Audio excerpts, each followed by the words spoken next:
أعوذ بالله من الشيطان الرجيم. بسم الله الرحمن الرحيم. يا أيها الناس اعبدوا ربكم الذي خلقكم والذين من قبلكم لعلكم تتقون.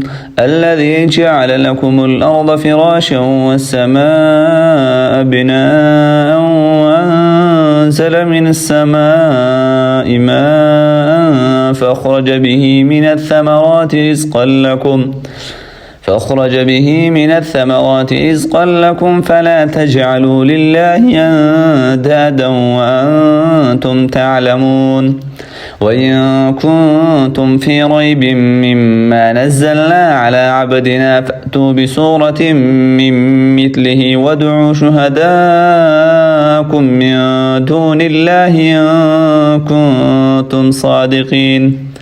فإن لم تفعلوا ولن تفعلوا فاتقوا النار التي وقودها الناس والحجارة أعدت للكافرين. وبشر الذين آمنوا وعملوا الصالحات أن لهم جنات تجري من تحتها الأنهار كلما رزقوا منها من ثمرة رزقا قالوا هذا الذي رزقنا من قبل وأتوا به متشابها ولهم فيها أزواج مطهرة وهم فيها خالدون.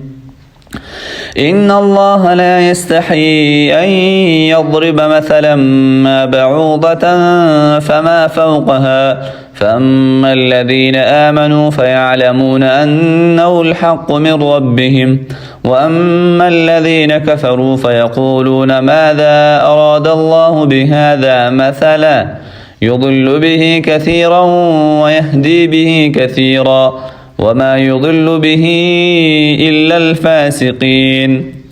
الذين ينقضون عهد الله من بعد ميثاقه ويقطعون ما أمر الله به أن يوصل ويفسدون في الأرض أولئك هم الخاسرون.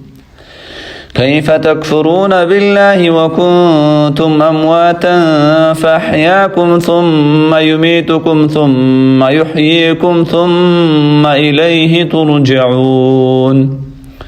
هو الذي خلق لكم ما في الأرض جميعا ثم استوى إلى السماء فسواهن 7 سماوات وهو بكل شيء عليم.